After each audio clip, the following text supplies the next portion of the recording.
Boa noite a todos. Que a paz de nosso Senhor Jesus Cristo esteja presente aqui com cada um de nós, encarnados e desencarnados. Muito bom ver uma casa assim cheia, numa noite de terça-feira, né? Meio de semana, onde muitos trabalham e onde tão poucos hoje querem se dedicar a escutar as palavras de Jesus, né? Então a gente fica sempre muito feliz de ver uma casa assim, tão cheia, tão bem frequentada. Bem, nós vamos falar aqui sobre o capítulo 17 do Evangelho segundo o Espiritismo, cujo título é Sede Perfeitos. E as reflexões foram tiradas do item 9, cujo subtítulo é Superiores e Inferiores. E me chamou um pouco a atenção esse subtítulo e a mensagem em si, e eu comecei a fazer alguns estudos em relação a isso, e comecei a dar um enfoque um pouquinho diferente. Por isso que eu não coloquei o título como está no Evangelho, eu coloquei uma pergunta, para que nós saiamos daqui hoje com essa pergunta na nossa mente. Somos superiores? E é uma mensagem trazida por um espírito, e eu gosto muito sempre de procurar saber quem é esse companheiro que trouxe a mensagem, né, através de Allan Kardec, que codificou a doutrina para a gente. E o nome dele é François Nicolas Madeleine. E na sua última encarnação aqui, ele era conhecido como Cardeal Morlot. Então, ele era da religião católica, tá? Ele trouxe essa mensagem na cidade de Paris, em 1863, e eu pesquisei um pouquinho sobre ele para entender, né, o pensamento dele. E não tem muita coisa sobre ele, mas ele é francês, nascido na cidade de Langres, no ano de 1795, e desencarnou em Paris, na França, em 1862. E ele foi um homem de muito poder na época dele. Muito poder. Ah, ele era rico, era milionário? Não, ele tinha poder porque naquela época as pessoas da religião católica detinham o poder na mão. Não só dinheiro, mas o mais importante que para eles era o poder. E ele vem justamente trazer uma mensagem para nós, para refletirmos nessa questão. Quando nós encarnamos aqui, que o véu do esquecimento cai sobre a gente, muitos de nós caem nessa armadilha. Ah, a prova da riqueza é uma prova difícil, é pior do que a prova da pobreza. A prova da riqueza é muito difícil. Mas uma armadilha pior ainda do que a riqueza, do que o dinheiro, é a sede do poder. E ele já inicia a mensagem da seguinte forma: a autoridade, da mesma maneira que a fortuna, é uma delegação, de que se pedirá contas a quem dela foi investido. Então ele vem falando aqui, comparando o poder com o dinheiro, com a fortuna, autoridade e dinheiro. E ele diz, é uma delegação. É dado àquele espírito reencarnante. As posições de autoridade que demandam poder, elas são delegadas. Por quem? Pelo nosso governador planetário, que é Jesus. Ele delega. Ah, mas não é a gente que, quando já tem uma certa consciência das coisas, vai no departamento de planejamento reencarnatório e pede, não sei o que, sim. Mas quem é que assina lá para dar o aval? É Jesus, que é o governador aqui da Terra. Então, da mesma forma que ele delega, ele pode tirar na hora que ele quiser. Da mesma forma que a questão do dinheiro, a prova da riqueza. Ah, você quer vir rico, meu filho? Não, eu vou rico, porque com o dinheiro lá eu vou ajudar muita gente, eu vou abrir orfanatos, eu vou fazer muita caridade. E aí Jesus endossa lá, então tá, você vai vir nessa prova. Aí a maioria, infelizmente, ainda, a maioria que vem com esse tipo de prova acaba falhando. Porque acha que é meu. É minha casa, meu carro, meu dinheiro, é tudo para mim. A mesma coisa é a questão da autoridade. Meu filho, você vai descer, você vai ter um cargo alto dentro da esfera política. Não, vou sim, vou porque eu vou fazer muita coisa boa para o povo, fazer leis mais justas. Então você vai. Então a pessoa vem com essa missão. Chega aqui, o egoísmo, a questão do meu, eu posso, eu mais eu igual a eu, que multiplicado por eu vai dar eu, e é só assim que a pessoa pensa. Mete os pés pelas mãos, e aí, infelizmente, dá no que a gente está vendo que está o planeta como um todo, não só o nosso país, o planeta como um todo. Poucos são aqueles que chegam nessas esferas que mexem com a vida de todos nós, que realmente se empenham por nós. Poucos. E esses poucos, infelizmente, costumam ser sufocados pelos outros, egoístas. E ele continua na mensagem dele.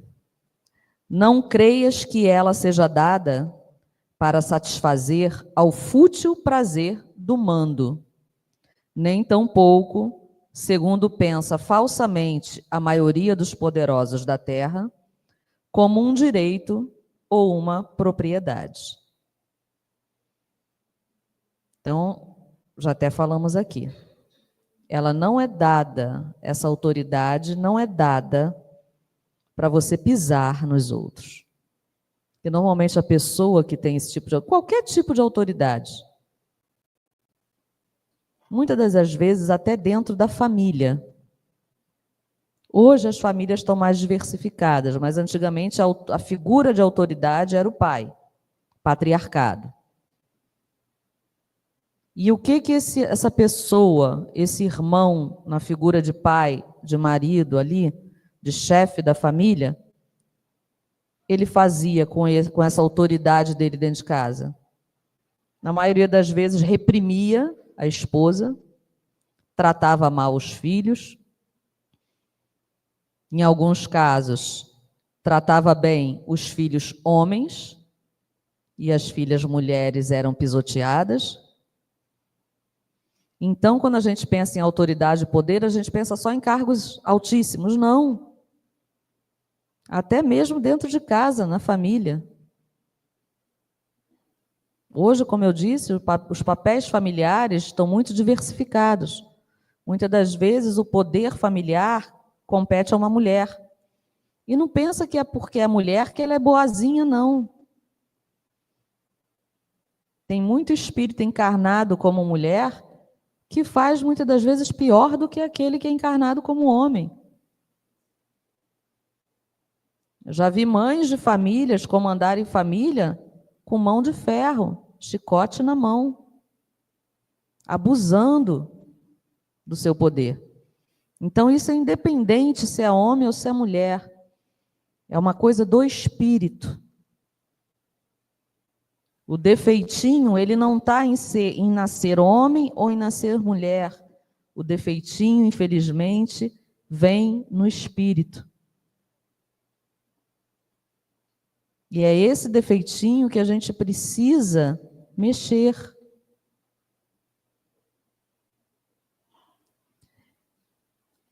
E o cardeal continua. Deus, aliás, tem demonstrado suficientemente que ela não é nenhuma nem outra coisa, desde que a retira quando bem lhe apraz. Ou seja, Deus pode retirar dentro daquela própria encarnação. Espera aí, meu filho, você está passando muito dos limites, você está prejudicando muita gente e você está se prejudicando. Então chega, vai ficar pobre. Chega, não vai ter mais esse cargo de direção na empresa. Chega, meu filho, fez muita besteira na política, está na hora de voltar aqui para a pátria espiritual e dar o jeito dele. Então, ele concede, mas se ele perceber que estamos fazendo um péssimo uso, ele tira a hora que ele achar melhor. Se fosse um privilégio inerente à pessoa que exerce, seria inalienável. Ou seja, se fosse realmente meu, não poderia ser tirado de mim e passado para outro. Nem as coisas, nem o corpo que eu estou usando é meu. Que vai ter uma hora que eu vou devolvê-lo, ele vai se decompor, vai se misturar aos compostos do planeta, e mais adiante esses compostos vão se reagrupar e vão formar um corpo novo para uma outra pessoa reencarnar aqui. Então também vai ser tirado de mim. Então o corpo, as roupas, tem gente que tem guarda-roupas e eu fiquei horrorizada quando a minha mãe desencarnou, há 4 anos atrás. Aí, passado aquilo tudo e tal, fui eu lá para começar a ver as coisas, né? Roupas, separar para doação, essa coisa toda. Eram 3 guarda-roupas de roupa, 2 sapateiras enormes de sapatos. Assim, coisas com etiqueta, que nunca foram usadas. Eu falei assim, gente, eu não sabia que minha mãe estava nesse ponto.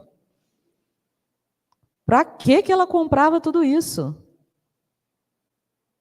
Eu falei assim, isso não vai ficar parado aqui. Algumas peças eu tirei para mim, para usar, e outras eu tinha uma senhora que trabalha com brechózinho na casa dela, tadinha, ela sobrevive disso. Peguei aquele monte de roupa, de calçado, não sei o quê, dei tudo para ela, doei tudo para ela vender. E fora várias outras coisas novas que eu peguei, roupa de cama, roupa de mesa, roupa de banho, utensílios de cozinha. Eu falei assim, meu Deus, e fica aquilo parado dentro de casa, acumulando energia, aquela energia estagnada ali, enquanto outras pessoas precisam. Enquanto outras pessoas podiam estar desfrutando daquilo. E tanto é meu, por que esse apego? Eu sei que a gente não tem, nosso vocabulário é muito limitado, não tenho o que falar, né? Mas a gente fica, porque minha filha, é normal, é comum, nada errado com isso. Ah, minha esposa, meu marido, minha mãe. Ah, vai lá no meu carro, pega isso assim, assim. Tudo bem, você usar o meu, o minha dessa forma. Mas quando você enraiza isso dentro de você, você está manchando ali o teu perispírito, que para você poder consertar isso, espírita tem essa mania, né? Na próxima reencarnação, eu faço. Na próxima reencarnação, eu conserto. Mas essa questão do egoísmo, do apego ao poder, ao dinheiro, às coisas, Não é na próxima encarnação que você vai conseguir, não. Você vai precisar de várias. Olha quanto atraso que a gente traz para a gente mesmo. E ele continua: ninguém pode dizer, entretanto, que uma coisa lhe pertence quando lhe pode ser tirada sem o seu consentimento. Deus concede autoridade a título de missão ou de prova, conforme lhe convém, e da mesma forma a retira. Então, olha como é que é importante isso. A gente vem com papéis de autoridade a título de missão ou prova. Missão. Ah, não, missão é só para aqueles espíritos já grandes, né? Bem desenvolvidos. Madre Teresa, Irmã Dulce, Chico Xavier, Divaldo, Gandhi. Não. A maioria de nós aqui tem a sua missão. Nem que seja pequenininha, mas é missão. É missão, não deixa de ser missão. Como eu falei, dentro de casa, você tem uma missão. Ah, não, não tenho missão nenhuma, eu sou só uma dona de casa, do lar. Quer missão maior, melhor e mais importante do que essa? Você se dedicar ao lar. O tipo de missão onde o trabalho nunca termina, ele é contínuo.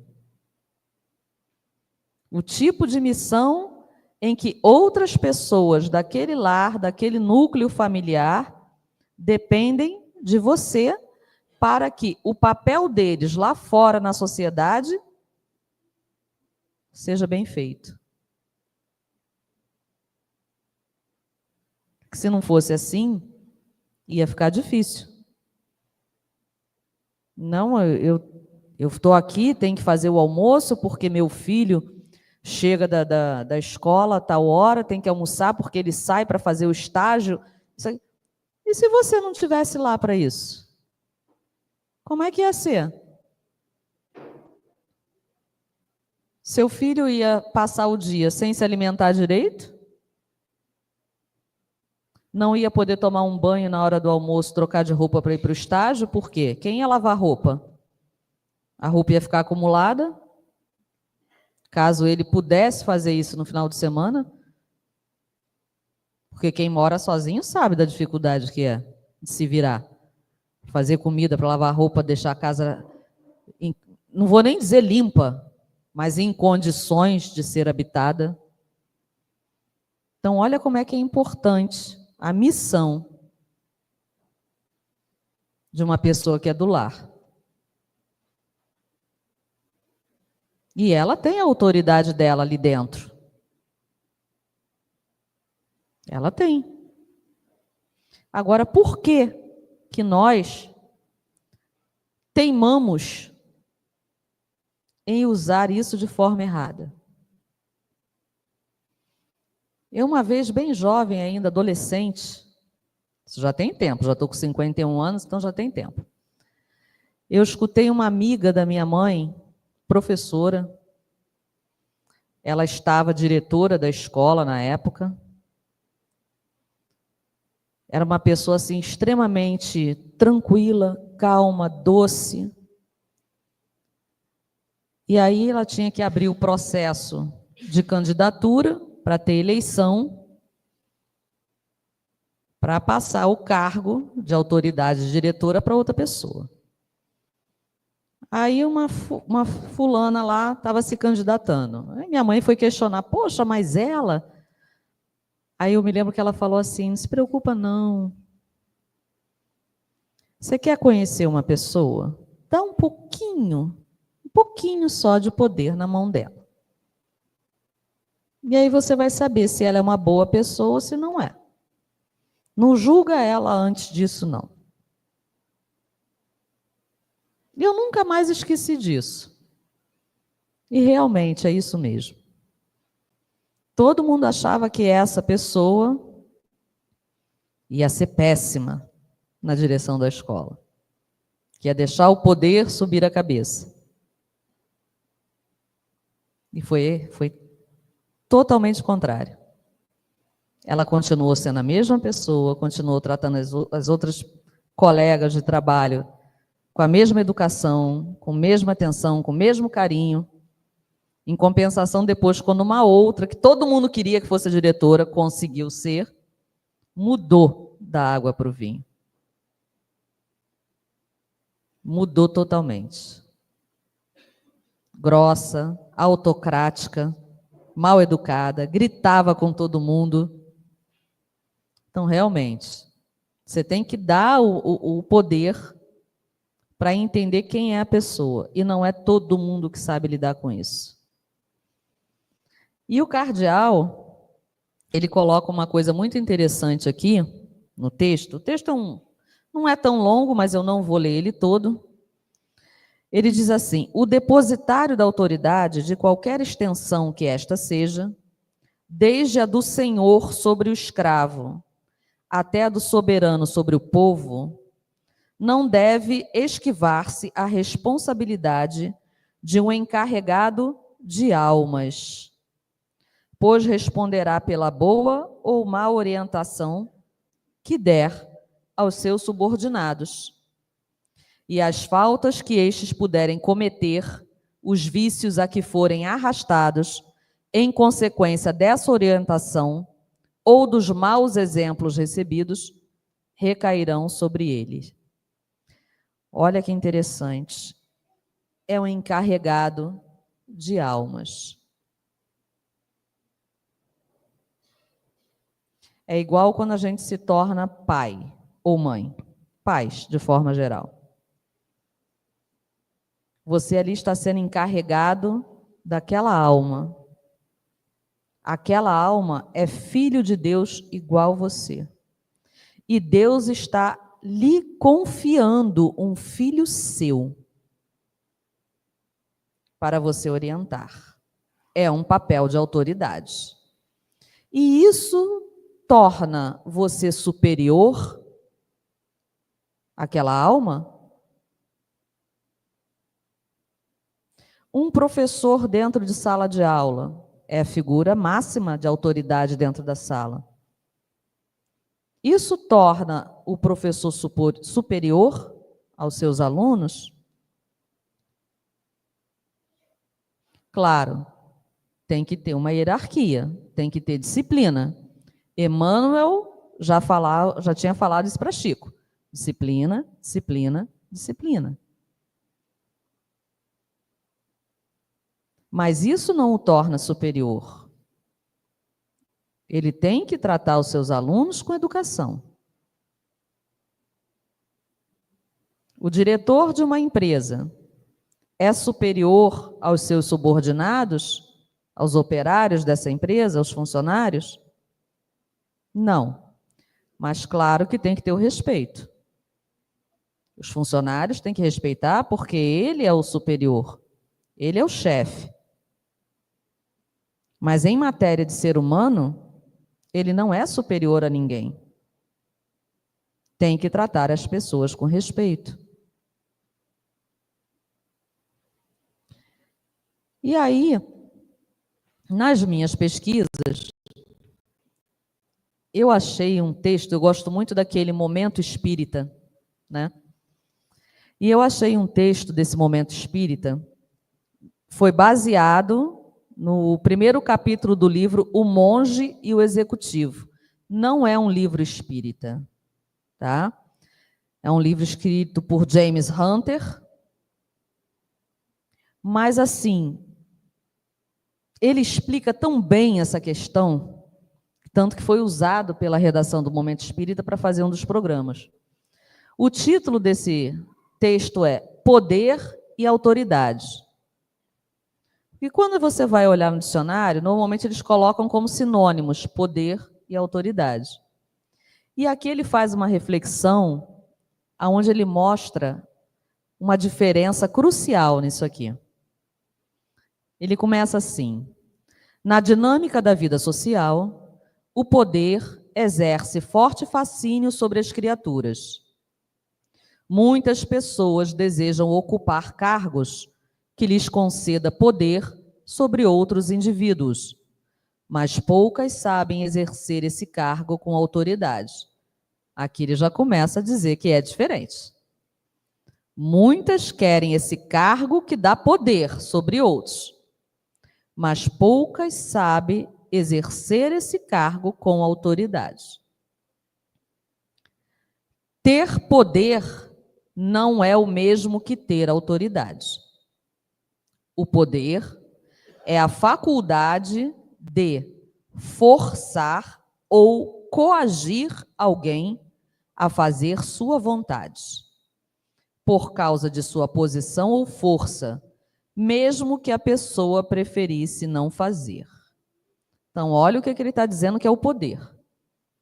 É você forçar alguém a fazer alguma coisa que a pessoa não quer. A autoridade é a habilidade de levar as pessoas a fazerem de boa vontade o que se quer, por causa de sua influência pessoal. Olha só, a autoridade é habilidade. Então, uma pessoa que tem autoridade, ela consegue convencer a outra a fazer,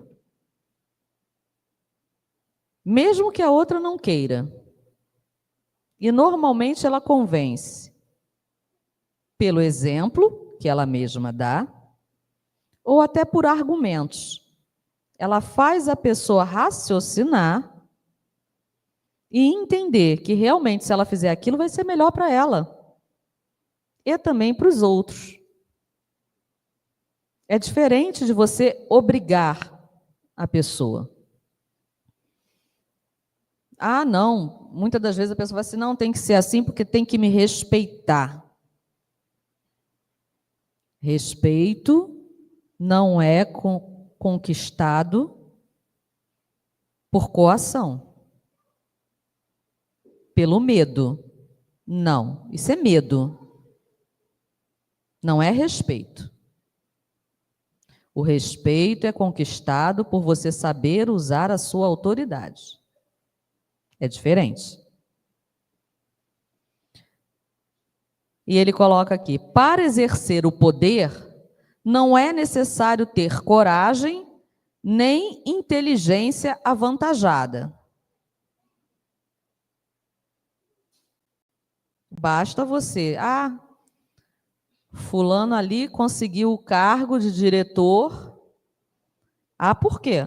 Porque ele é filho do ciclano, aquele cheio do dinheiro.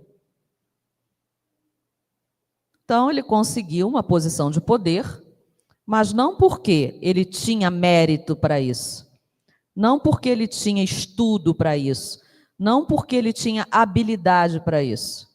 Então, você não precisa ser inteligente para conseguir. Basta o que se fala aí, ter o QI, quem indica. Indicou, está lá. Por isso que a gente vê tanta gente incompetente em cargos que não merece.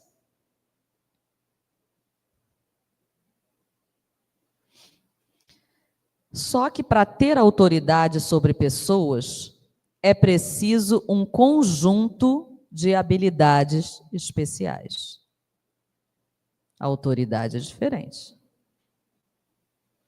Eu já trabalhei, na época que eu era professora, numa escola, onde nós tínhamos o diretor e 2 diretoras adjuntas abaixo.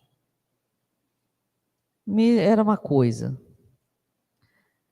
O diretor, ele era mandado pelas diretoras adjuntas, né?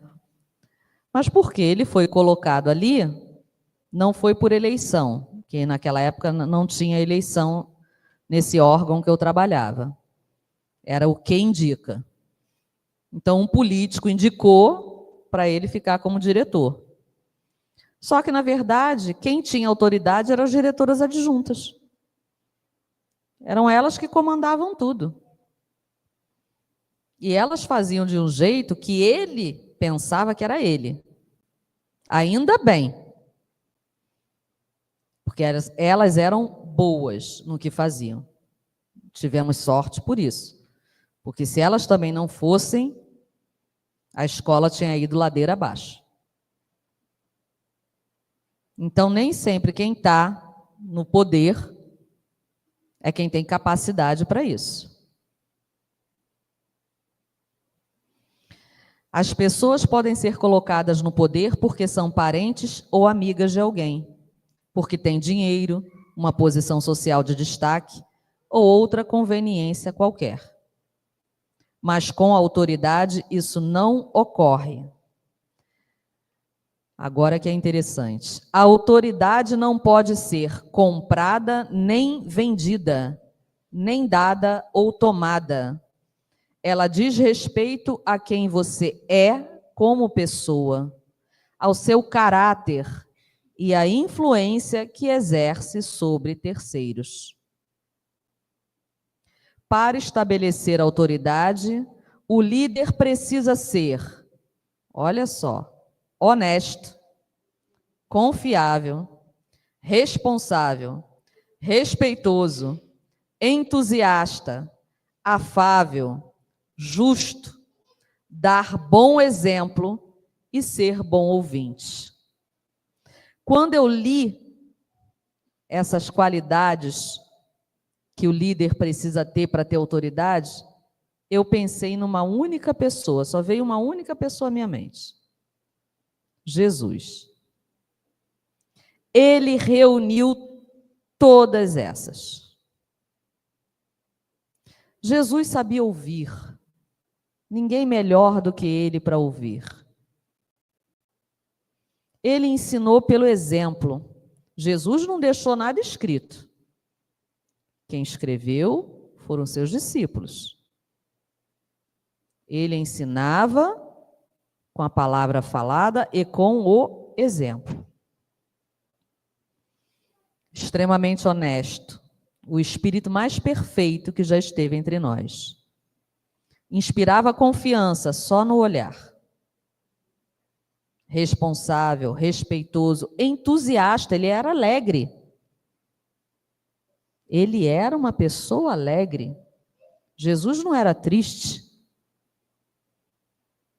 Basta ver que ele começou o messianato dele numa festa de casamento, nas bodas de Canaã.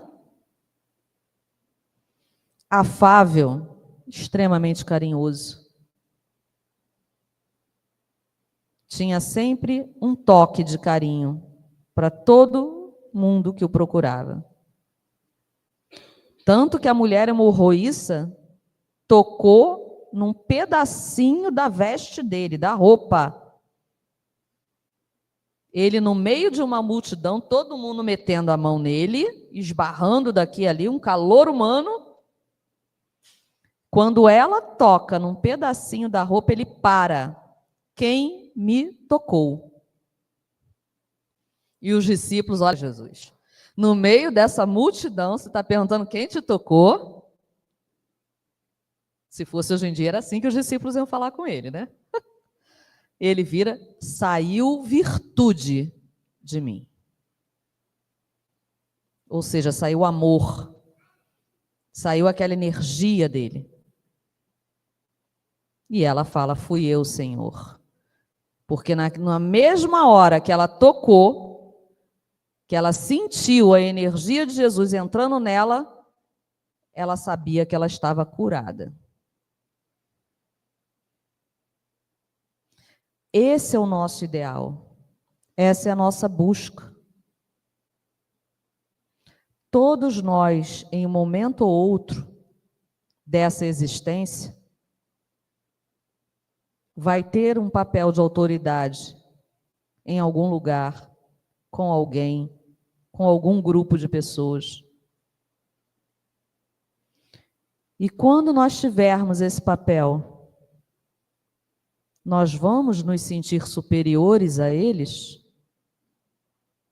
Se nós nos sentirmos, estaremos estacionando na nossa evolução enquanto espíritos eternos que somos.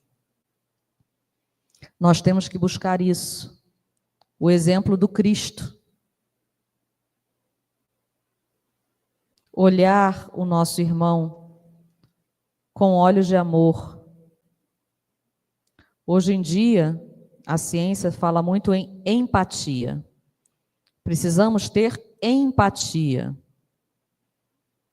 Jesus já falava isso há mais de 2000 anos atrás. Kardec trouxe isso na codificação espírita. Joana trouxe isso na série psicológica. E só agora a ciência está falando isso. Precisamos ter empatia. O que é isso? Se colocar no lugar do próximo. Simples assim, como Jesus já dizia. Faça ao outro o que você gostaria que fizesse a ti. Ele só não deu essa palavra bonita, empatia, porque essa palavra ainda não existia no vocabulário da humanidade. Mas era isso que ele falava. Mais de 2000 anos e nós estamos aqui, remando no mesmo lugar, fazendo as mesmas coisas.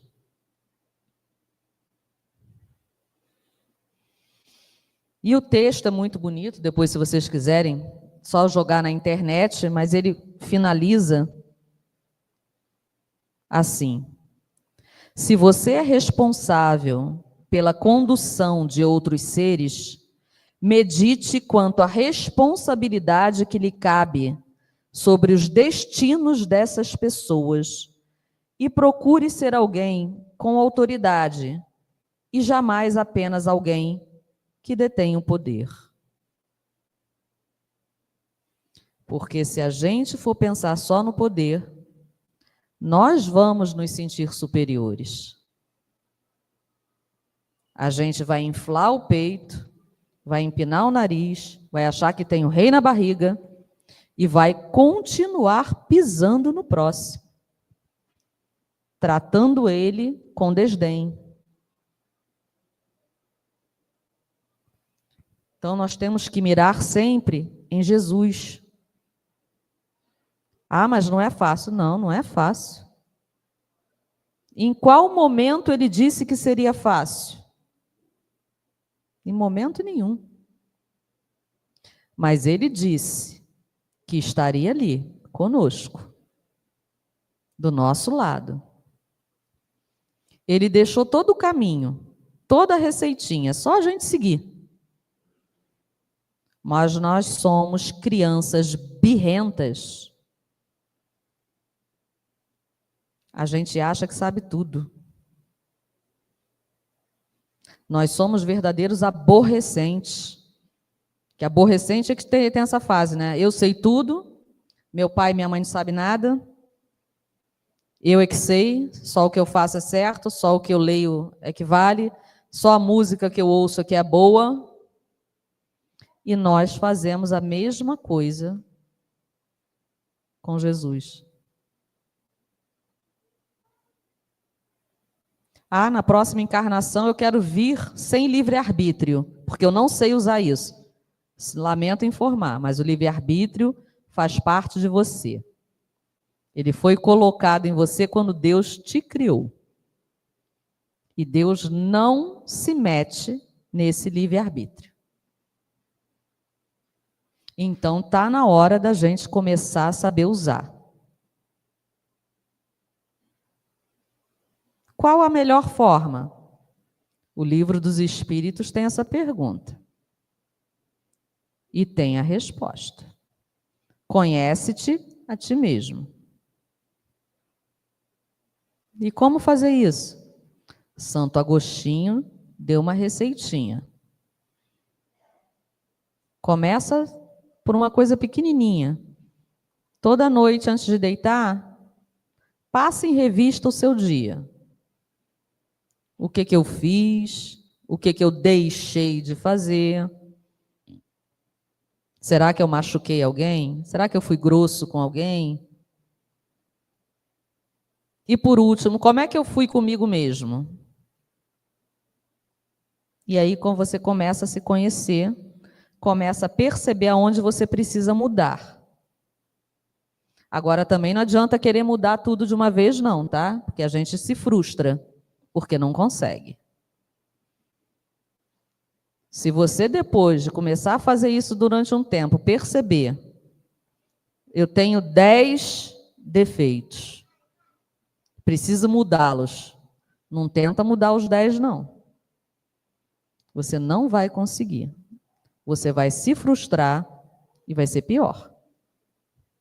Escolhe umzinho, foca nele. Se você começar a mudar um pouquinho esse, você já vai ter ganhado muita coisa na sua evolução espiritual. Muita coisa.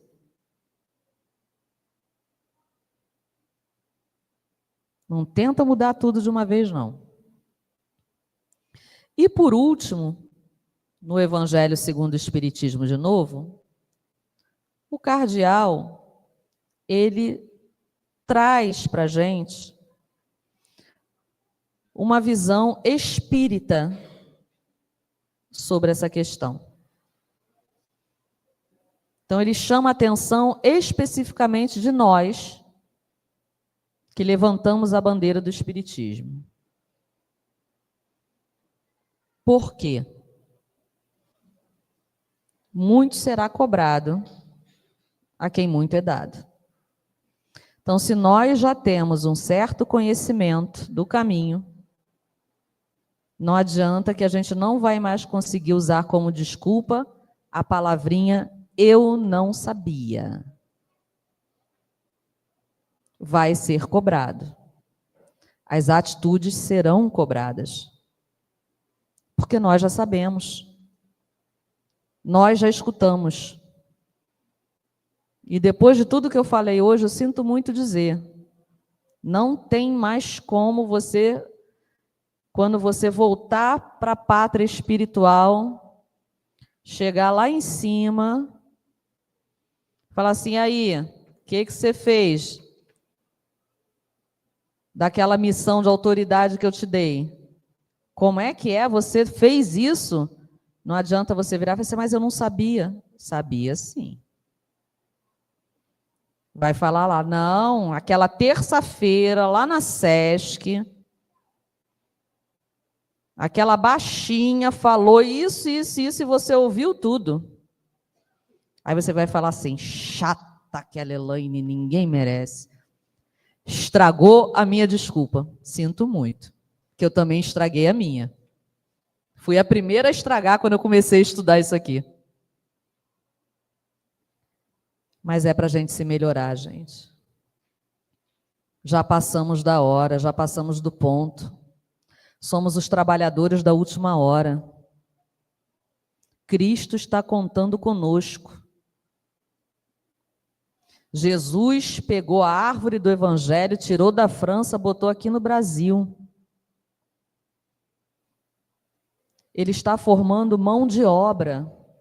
Ele está nos formando como mão de obra, para numa próxima reencarnação sermos espalhados pela terra para divulgar a palavra dele. Ah, dentro da doutrina espírita? Não, dentro de outros segmentos religiosos. Porque todo esse conhecimento já vai estar aqui dentro da gente. Nós somos mão de obra do Cristo. É isso que significa sermos os trabalhadores da última hora. Então, quando você se vê frente a qualquer tipo de situação, pensa assim, se fosse Jesus, o que ele faria? E tenta, pelo menos tenta, fazer igual. E eu gostaria de finalizar aqui com vocês com um poema que eu achei muito bonito e bem interessante dentro do tema. Ele é do livro Antologia da Espiritualidade, psicografado por Francisco Cândido Xavier e ditado pelo espírito da nossa irmã Maria Dolores. E o título é Agradeço, Senhor.